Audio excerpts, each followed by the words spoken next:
Welcome. Thanks for joining me for your in-depth horoscope forecast for week commencing the 3rd of August.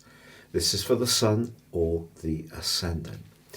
If you've yet to subscribe to my channel, I'd be honoured if you did so now.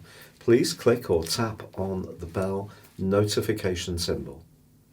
Also, if you'd like to chat with me directly, you can do so on Twitter at Horoscope Ace, or watch Elisa and I's daily astrology and spirituality video show by seeing the link below. If you've had any certainties because of the 13th Zodiac sign controversy, which has blown up yet again, please also check out my video beneath this one, which explains things in detail, clarifies the subject. There are 12 Zodiac signs in the Western tropical astrology because we work to the seasons. So that means the whole pattern of the seasons is dominated by the equinoxes and the solstice, and there is no room for a 13th Zodiac sign. It's not representative of the constellations of birth. Of course, the Earth's axis has shifted, but that sidereal astrology that follows that, Western tropical astrology doesn't. So you can continue to watch my videos with confidence. Now, this week is a very busy week indeed.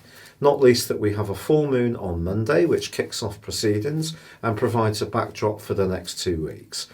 This is in the democratic sign of Aquarius, which is all about us, the collective. On the other side of the heavens, we have the Sun, which is much more about our individual expression. It can also be about fun.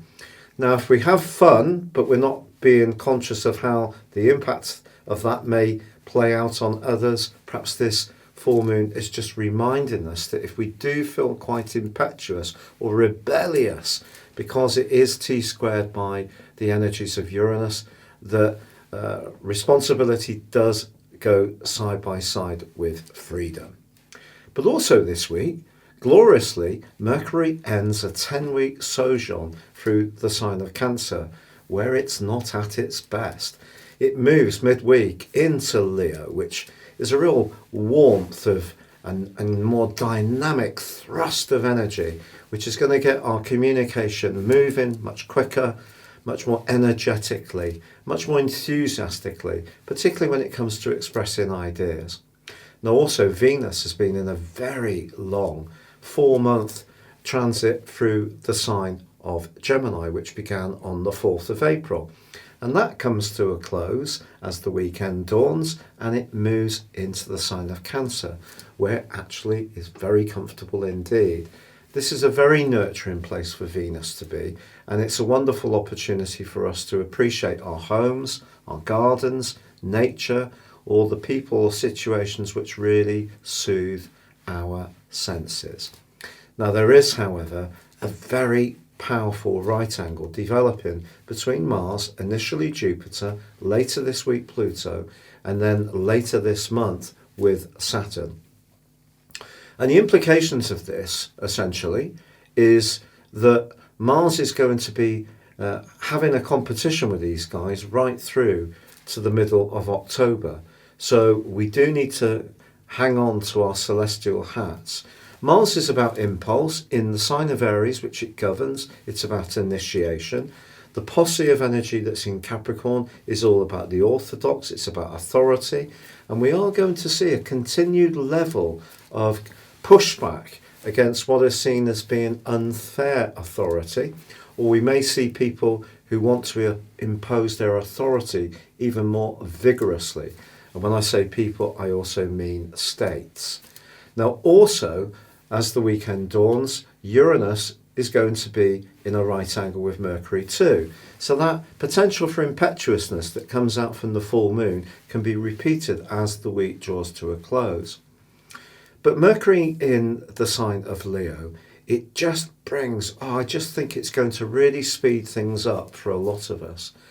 And I think it's going to help to, if you felt your thinking was sludgy, or your emotional vitality was low, you felt self-critical, all of that came because Mercury was working into the end of its phase in Cancer, but was in opposition with Saturn, which is a real mood buster, to be honest. So now we have an opportunity, even if it is clashing with Uranus as this week draws to a close, to just embrace its dynamism, to get going more, to really connect with people that we enjoy perhaps being around, messaging. If we're not necessarily able to meet up in person, at least bringing more vigour to the whole process of our thinking and our interactions with others.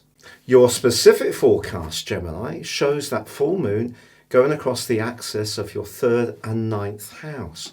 This is the polarity. So the 3rd house, where the sun is about warmth of communication. Where the moon is in the 9th house is about truth. But of course, because it's in Aquarius, that sign is very much about telling the truth. So maybe you're going to want to be a bit more direct about something that you feel strongly about, a point of view. And also with Uranus in a T-square, with that axis, it's possible that something that's been building up inside of you, a frustration, a sense of injustice, you feel someone's not being entirely fair, or perhaps even a little bit disloyal, you may want to articulate how you feel over the next 2 weeks. But what's going to help you hugely is that Mercury finally moves out of your sector of resources, where it's been bogged down for 10 weeks, and it moves on Wednesday into the glorious Leo. This is going to really be helpful for you. It's going to bring a greater speed of communication. Your mind's going to be picking up extra sparkle. Your natural ability to communicate is going to be enhanced by this. It's not going to be with you for long in this area, through to the 20th, but I do think it will be very helpful. Now, it too is going to be challenged by Uranus at the end of this week. And if there is something delicate that you do need to discuss with someone, it could make you a bit tense and on edge. So some early nights, if you're interested in supplements of any kind, perhaps some magnesium. I'm not a doctor, please seek advice from a physician. But magnesium is very, very good for the nervous system.